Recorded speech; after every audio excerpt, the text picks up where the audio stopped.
초엘리트 집단이 운영하는 것이 기관 투자가들의 펀드 매니저들입니다. 개인 투자가는 또 달리 기관 투자가들은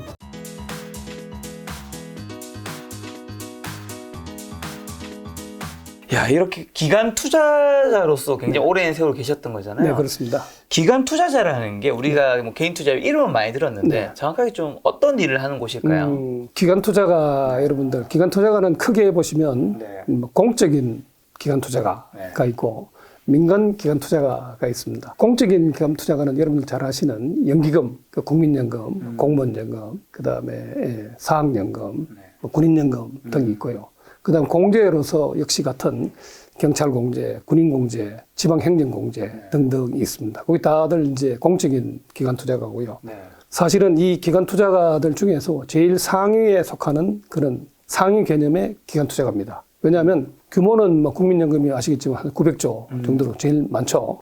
나머지 다 몇십 조에 해당되는 그런 공적인 기관인데 여기에서 공적인 기관에서 자금을 풀므로써 그 돈이 밑에 있는 또 다른 민간 기관 투자가라고 하면 은행이나 그다음에 자산운용사, 증권회사, 보험사 등등으로 흘러가게 됩니다.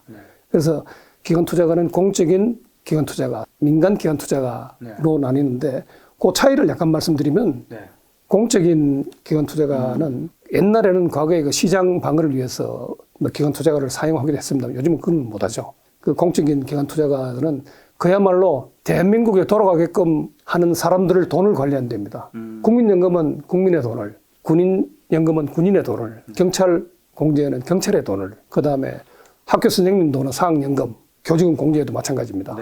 그래서 이 퍼블릭한 돈이 만약에 문제가 생기면 나라가 안 돌아가겠죠. 그래서 그런 개념에서 제일 상위에 있는 게 공적인 기관 투자가고요. 그 다음에 민간 기관 투자가는 일반 개인들의 돈을 받아서 운용을 하는 게 민간 기관 투자가들이죠. 그래서 뭐 은행이나 자산운용사, 보험사 등등으로 나눌 수가 있겠습니다. 공공기관과 민간금융의 기관 투자 둘 다 경험하신 거잖아요. 아, 그렇습니다. 네. 근데 그 기관에서의 자산운용은 그 개인의 자산운용 뭐 투자랑은 좀 성격이 굉장히 좀 다를 것 같긴 한데 어떨까요? 뭐 기본적으로 스탠스가 큰 차이가 있습니다. 왜냐하면 개인 투자가하고 기관 투자가 제일 큰 차이점은 개인 투자가는 투자를 하다가 안 되면 투자를 안 해도 되죠. 주식 투자하다가 주식 시장이 안 좋을 것 같아서 스스로 판단하면 주식 다 팔면 되죠. 근데 기관 투자가는 다 팔 수가 없어요.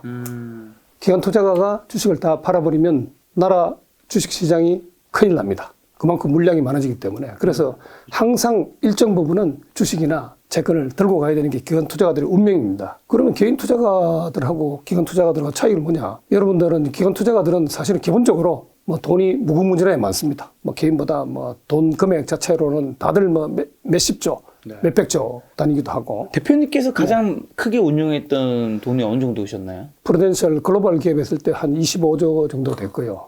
군인공제에 있을 때 한 10조 정도 운용을 했었고, 그 다음에 교직원공제 자산운용위원회에 있을 때는 한 40여 조, 40한 5조 정도 됩니다.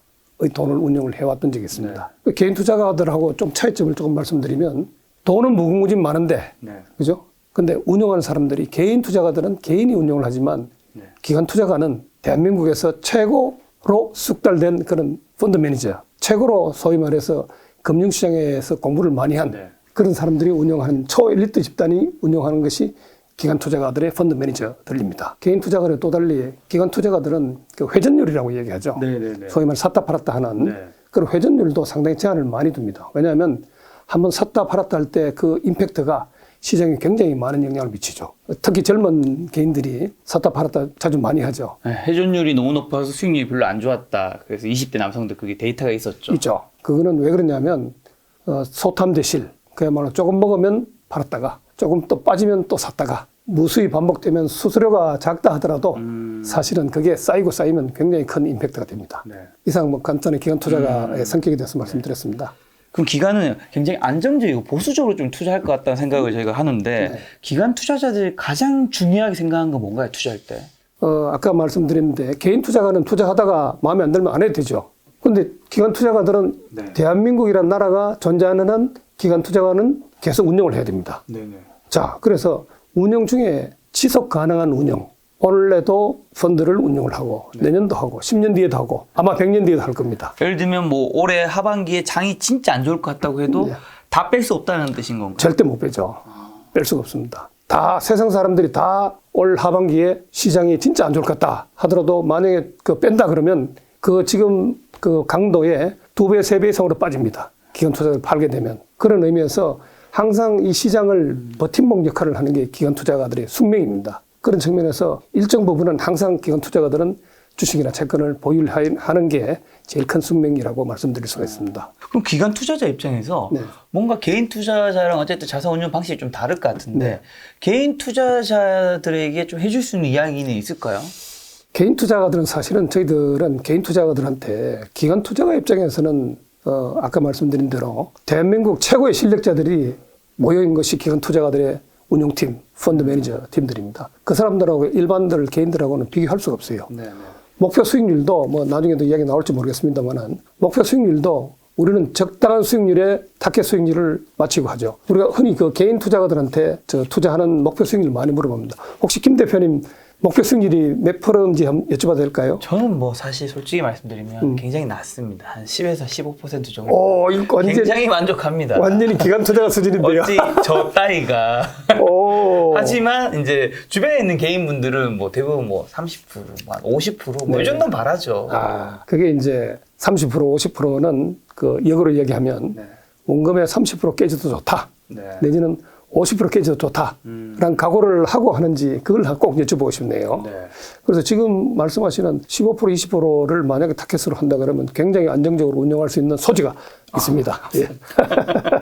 그만큼 어쨌든 그러면 수익률을 굉장히 좀 낮게 잡아야 된다는 건가요? 어떻게 보면? 기관 투자가들은 기본적으로 그 조달금리라고 했습니다. 조달금리는 그 기관 투자가들의 원돈인 예를 들어서 군인, 뭐 경찰, 선생님들한테 매년 일정 부분의 그 이자 아닌 배당을 지급을 해야 되는데 그걸 기본으로 해서 그게 뭐 예를 들어서 뭐 4% 언저리 지금 봐서는 3%, 4%, 5%가 최대는 잘 없을 거예요.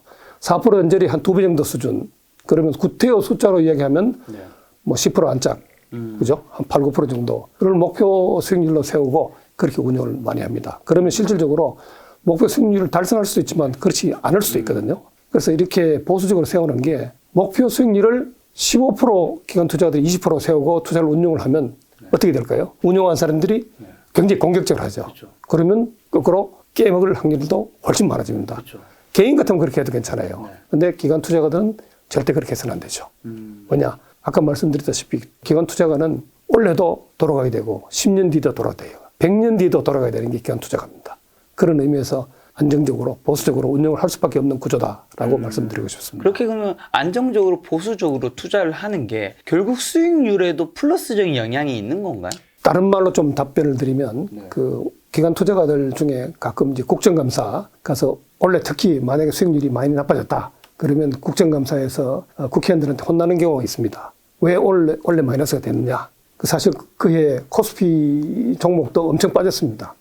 근데 코스피가 빠지기 때문에 우리가 마이너스다라고 대답을 드리면 조금 궁색하고요. 그래서 원래 우리가 마이너스가 난 거는 시황에 우리가 면밀히 대응을 못해서 마이너스가 났는데 내년부터 열심히 하겠다라고 말씀을 드리고 마지막 말미에 말씀드리는 게 기관 투자가는 1년 성적을 보는 게 아니고 기본적으로 3년, 5년, 길게는 10년 정도를 총체해서 그렇게 평가를 해 주십사. 하고 부탁을 드립니다. 왜 그러냐면 1년 하고 말 회사 같으면 1년 성적만 따지면 되지만 아까 말씀드렸다시피 10년 뒤, 100년 뒤도 돌아가는 게 기관 투자가의 숙명이거든요. 예. 그럼 보통 3년, 5년, 10년 이렇게 길게 봤을 때는 그 수익률이 그래서 나쁘진 않다라는 뜻인 거겠죠? 그게 아마 개인들하고 기관들하고 뭐 면밀히 분석을 해볼 수는 있겠으나 그 기본적으로 기관 투자가가 위에 있는 것은 틀림없습니다. 그런데 여러분들 개인들 투자하시는 분들은 그게 아니고 그 개인들 대박난 사람들 많던데라고 얘기하죠. 그 사람들이 SNS나 자랑질을 너무 많이 해서 그런 사람이 많은 같이 보이지만 기관 투자가들은 혹시 수익률이 굉장히 좋아도 자랑 안 합니다. 왜 그런지 아세요? 원래 자랑했는데 내년에 깨지기 뻔하거든요. 그게 예를 들어서 연초에 우리가 주식 투자를 하게 되면 1년 내내 주식시장이 쭉 올랐다고 생각할 때 1월 1일 날 주식을 100% 다 담은 펀드 매니저는 그 해는 대박 납니다.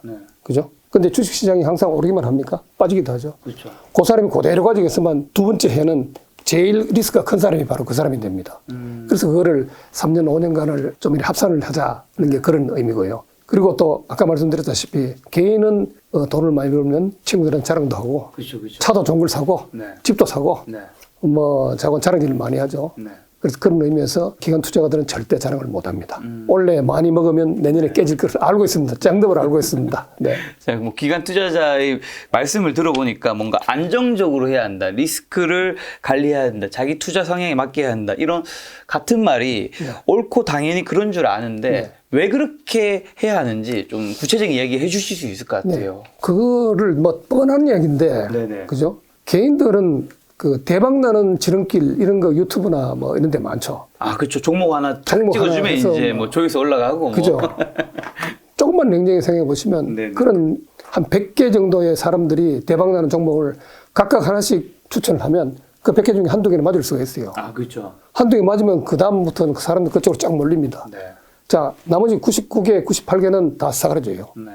자, 근데 그 사람이 요번에 한 번 맞췄다고 다음에 맞출 확률이 되느냐 하면 한 번 맞췄기 때문에 확률적으로 더 떨어집니다. 그런 사람들은. 네네. 그래서 대박 가는 지름길 이란 제목의 그런 유튜브들은 많지만 사실은 동의어가 뭐냐면 깡통으로 가는 지름길일 수도 있습니다.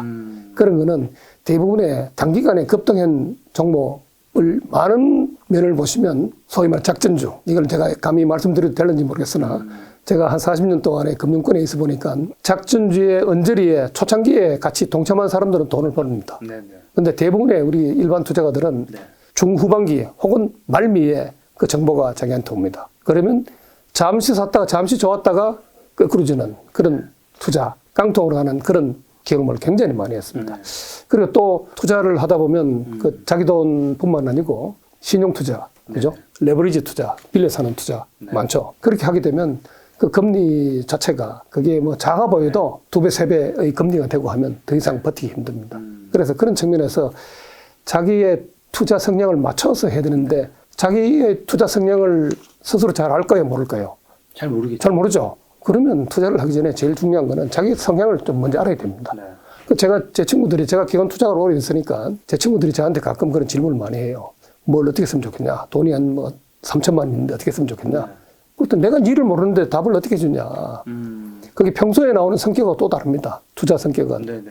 평소에 굉장히 소극적인 친구가 투자에서는 굉장히 적극적으로 할 수도 있고 또 그 반대의 경우도 있습니다. 그래서 그 투자 성향은 일반 금융회사나 이런 데 가면 본인의 투자 성향을 그 MBTI라고 아시죠? 네. 자기 성향 분석하듯이 투자 성향도 그걸 분석해 줍니다. 그걸 받아보고 그렇게 투자를 임하는 게 옳은 일이 아닌가라고 생각합니다. 말씀해 주신 것처럼 예를 들면 주변 지인들이 대표님한테 개별 종목이나 뭐 유망할 것 같은 올해 예. 내가 한 3에서 5천 있는데 어디다 좀 넣을까? 너만 하지 말고 좀 얘기 좀 해봐라. 할 것 같은데 맞습니다. 충분히 많을 것 같은데 그러면 그런 성향 그런 검사 말고 또 다르게 해주실 수 있는 얘기가 분명히 있을 거잖아요. 종목을 찍어주지는 못 않으실 것 같고.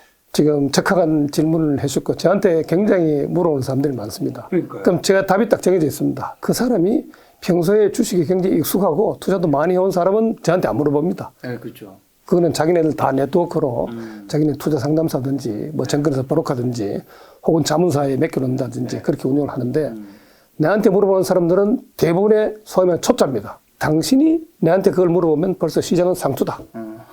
상투다. 이거는. 네네네. 그리고 최근에도 그런 경험이 있습니다. 제 친구 그 모대학교 공학 박사 교수가 있는데 네. 이 친구가 그 핸드폰으로 그 간단히 매매할 수 있는 게 있잖아요. 네, MTS요? 관련해서 네네. 모바일로 할 수 있는 그거를 처음 알았답니다. 네.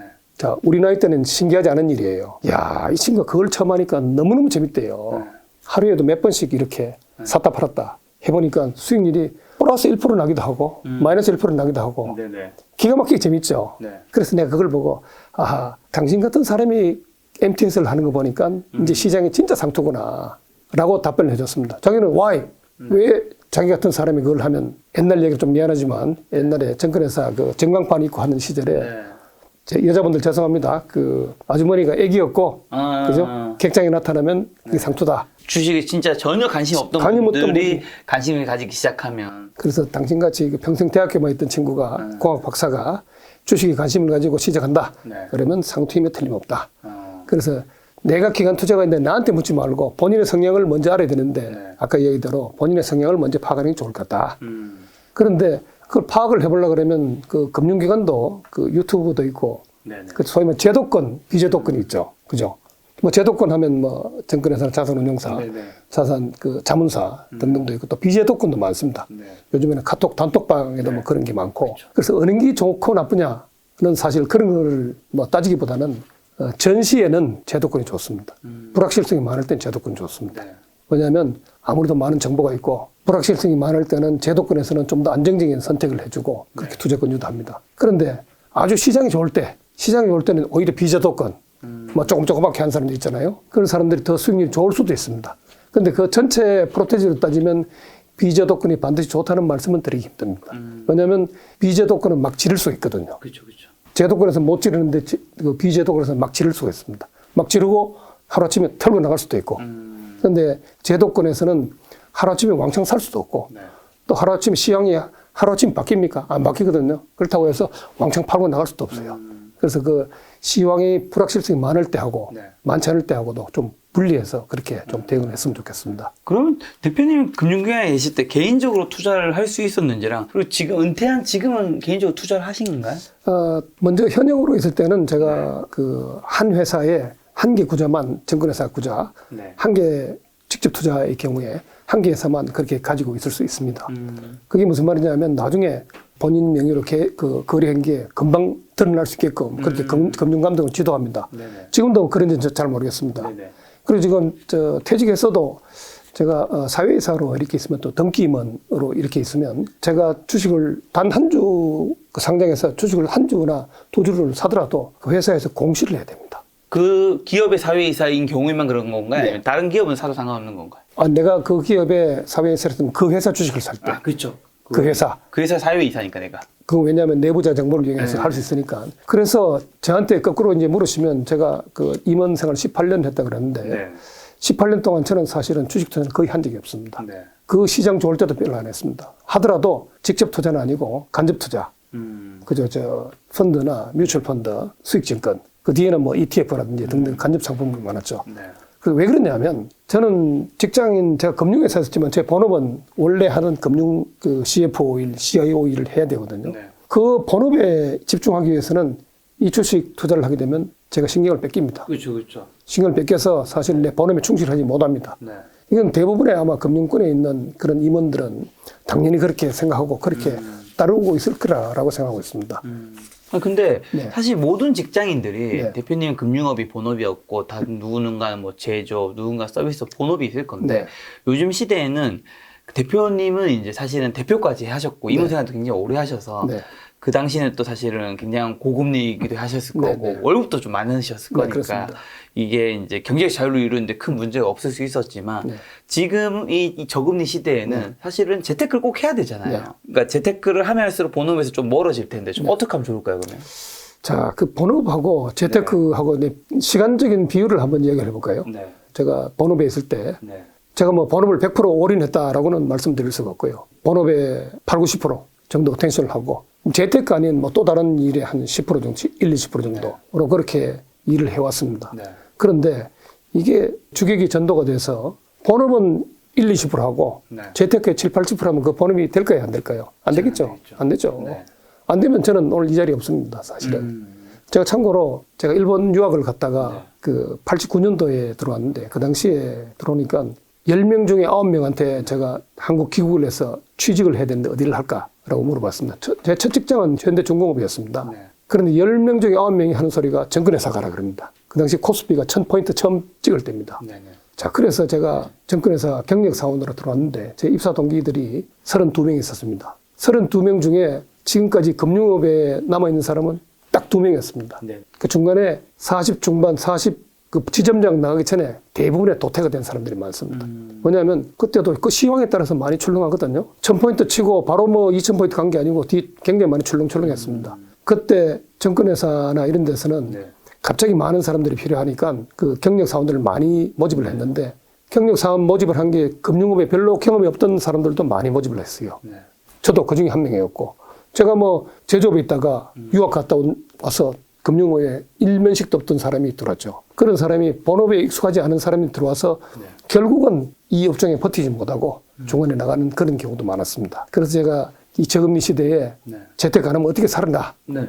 라고 묻고 싶죠. 그러면 거꾸로 내가 그러면 고금리 시대는 재테크 안 해도 됐을까요? 그 당시는 사실 지금보다는 네. 저축만 해도 네. 그래도 지금보다는 훨씬 나았잖아요. 아, 그게 이제 하나 좀 간과를 하시는 게 있는데 이자가 10% 시절, 그죠? 네.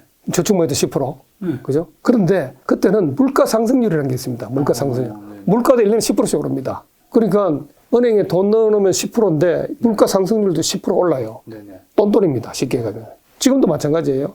지금 우리 금리가 한 2, 3%? 그죠?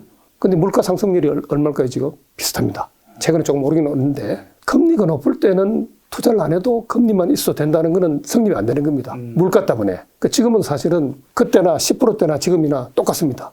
그런데 많은 젊은 사람들이나 좀 약간의 절망을 느끼는 게 최근에 비트코인이나 네. 그다음 집값이요. 부동산, 집값, 부동산 값이 집값은 진짜 그때랑 지금 다르지 않습니까? 다르죠, 상승률이. 물론. 그래서 집값도 좀 이따 제가 말씀드릴 기회가 있을런지 몰라도 네, 지금 얘기해 주십시오. 그럴까요? 집값도 그 큰 웨이브가 있습니다. 대충 봐서는 제가 이제 한 40년 있어 보니까 네. 한 7년에서 10년 정도 주기로 움직입니다.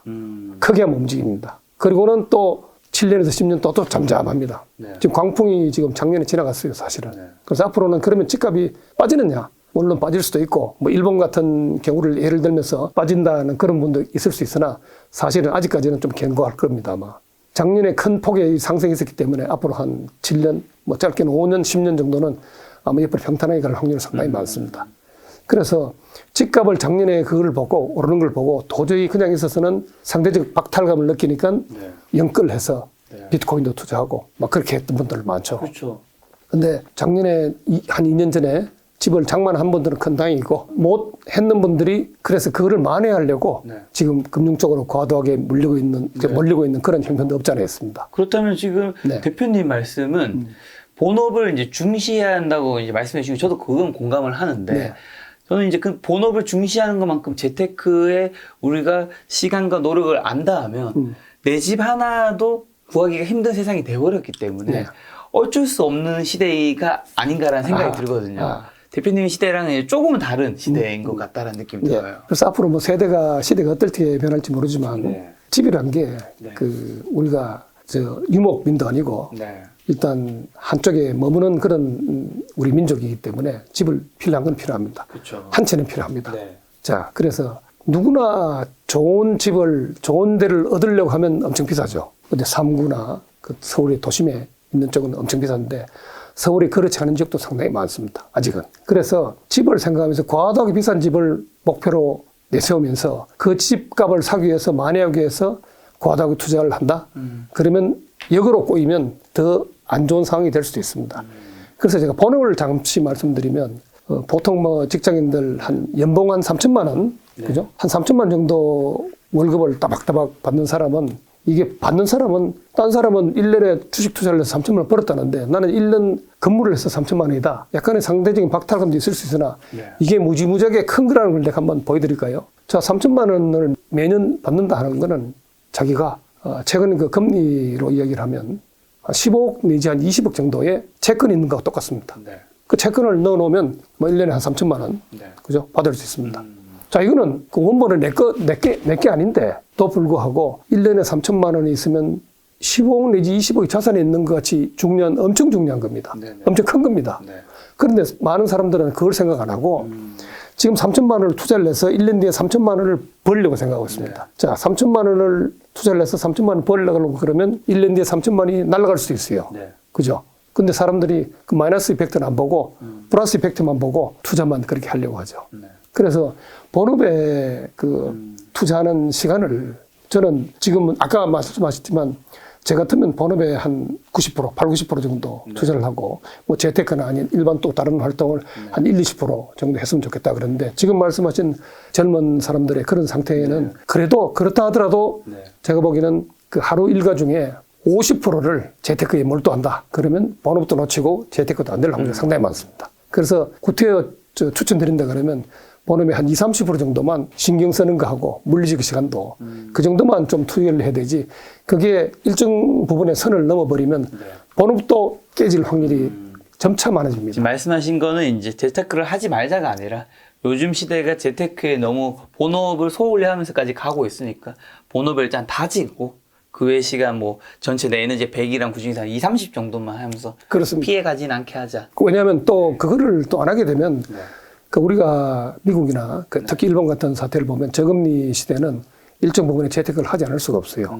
금리 자체가 일단은 제로금리에 지금 임박하잖아요. 그런 측면에서 하지 않을 수는 없는데 여러분들 보면 주식만 투자인 줄 알죠. 투자 그러면 주식이죠. 투자 이꼴 주식이죠. 간주 상품도 있습니다.